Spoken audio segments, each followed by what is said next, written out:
नमस्कार साथियों, UPSC master में आप सभी का स्वागत है।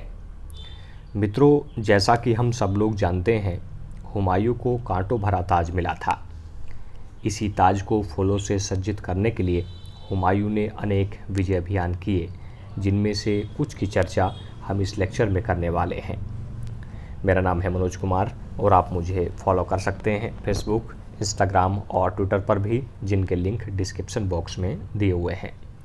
इसका पहला विजय अभियान रहा है कालिंजर का विजय अभियान, जो इसने किया है 1531 ईस्वी में। कालिंजर पड़ता है यूपी के बांदा में। यहाँ का शासक प्रतापरुद्र देव था। इसने हुमायूं के शत्रु गुजरात के शासक बहादुर शाह के साथ समझौता भी कर लिया था। किले की स्थिति महत्वपूर्ण थी, परंतु किला पहाड़ियों पर बना हुआ था, इस वजह से इसे जीतना अब तक नामुमकिन था। परंतु इस नामुमकिन को भी हुमायूं ने मुमकिन कर दिखाया और रसद सामग्री की व्यवस्था हुमायूं द्वारा काट दी गई। फलस्वरूप प्रतापरुद्र देव को घुटने टेकने पड़े। परंतु इसी बीच महमूद लोदी ने जौनपुर पर आक्रमण कर दिया। हुमायूं कालिंजर को प्राप्त तो करना चाहता था, परंतु इस स्थिति में नहीं कि जौनपुर उसके हाथ से निकल जाए। फलस्वरूप इसने प्रतापरुद्र देव के साथ समझौता किया और तुरंत जौनपुर लौट आया। इस प्रकार हुमायूं का पहला अभियान सफलता और असफलता के बीच आकर खड़ा हो गया। इसका दूसरा विजय अभियान रहा 1532 में दोहरिया का युद्ध। हुमायूं ने महमूद लोदी का पीछा किया और इसकी सेना को घेरा गोमती नदी के किनारे और दोहरिया नामक स्थान पर। इसे देवरा के नाम से भी हम जान सकते हैं। दोनों के मध्य युद्ध हुआ और इस युद्ध में महमूद लोदी की पराजय हो गई और ये कहीं गायब हो गया। संभवतः इसने बहादुर शाह के यहाँ शरण प्राप्त की।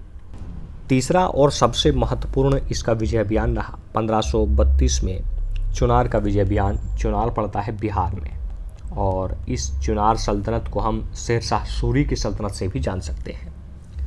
हुमायूं जब आगरा में रहता था तो चुनार की गतिविधियों पर नजर रखता था, क्योंकि यह शेरशाह से चिंतित था। बाबर ने अपने पुत्र हुमायूं को कहा था कि इससे सावधान रहना, इस अफगानी की आंखों में मुझे बादशाहत दिखती है। क्योंकि महमूद लोदी को चुनार का शासक शेरशाह सपोर्ट कर रहा था, इसलिए हुमायूं ने चुनार के किले को घेर लिया। परंतु शेरशाह सूरी ने सूझबूझ दिखाई और हुमायूं के सामने आत्मसमर्पण कर दिया। दोनों के मध्य संधि हुई। संधि की बदौलत हुमायूं ने शेरशाह को यह किला वापस कर दिया और उपहार स्वरूप शेरशाह सूरी ने अपने बेटे कुतुब खान को 5000 घोड़ों की एक सेना के साथ हुमायूं के पास छोड़ दिया। यही भूल थी हुमायूं की कि शेरशाह सूरी के पुत्र को अपने साथ रख लिया था। अब यही कुतुब खान छोटी से छोटी जानकारी अपने पिता को सौंपेगा और उन्हीं जानकारियों के बदौलत शेरशाह सूरी अपनी शक्ति को बढ़ाएगा और कालांतर में चौसा और कालिंजर के युद्ध में हुमायूं को पराजित करेगा। इस युद्ध के पश्चात हुमायूं को बड़ी खुशी मिली और जब ये दिल्ली पहुंचा तो इसने दीन पनाह का निर्माण करवाया। और सबसे महत्वपूर्ण संघर्ष रहा बहादुर शाह से, जो हुआ 1535 में। गुजरात के शासक बहादुर शाह हुमायूं का प्रतिद्वंदी था। इसने 1531 में मालवा और 1532 में रायसीन के किले पर भी अधिकार कर लिया था। 1534 में इसने चित्तौड़ पर आक्रमण किया था और उसे भी संधि करने के लिए बाध्य कर दिया था। यह अपनी शक्ति को लगातार बढ़ाए हुए था और इसने तुर्की तोपची रोमी खां की सहायता से एक बेहतरीन तोपखाने का भी निर्माण कर लिया था। केवल इतना ही नहीं, ये हुमायूं के शत्रुओं को भी शरण दे रहा था। महमूद लोदी, महमूद सुल्तान मिर्जा यही शरण लिए हुए थे। बहादुर शाह और हुमायूं के मध्य 1535 ईस्वी में सारंगपुर में संघर्ष हुआ और इस संघर्ष में बहादुर शाह पराजित होकर मांडू भाग गया।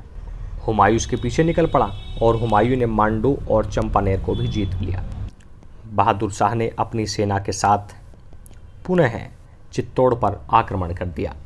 चित्तौड़ पर राणा सांगा का पुत्र विक्रमाजीत, जो अल्पवयस्क था, वो शासन कर रहा था और संरक्षिका बनी हुई थी इनकी माता कर्णवती।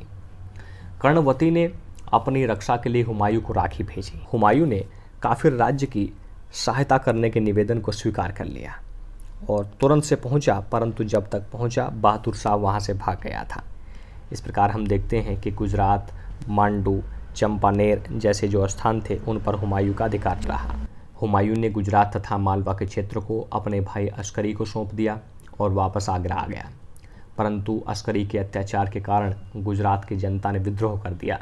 इस स्थिति का फायदा उठाया पुनः बहादुर शाह ने और पुर्तगीजों के सहयोग से 1536 ईस्वी में गुजरात और मालवा के क्षेत्र पर पुनः अधिकार कर लिया।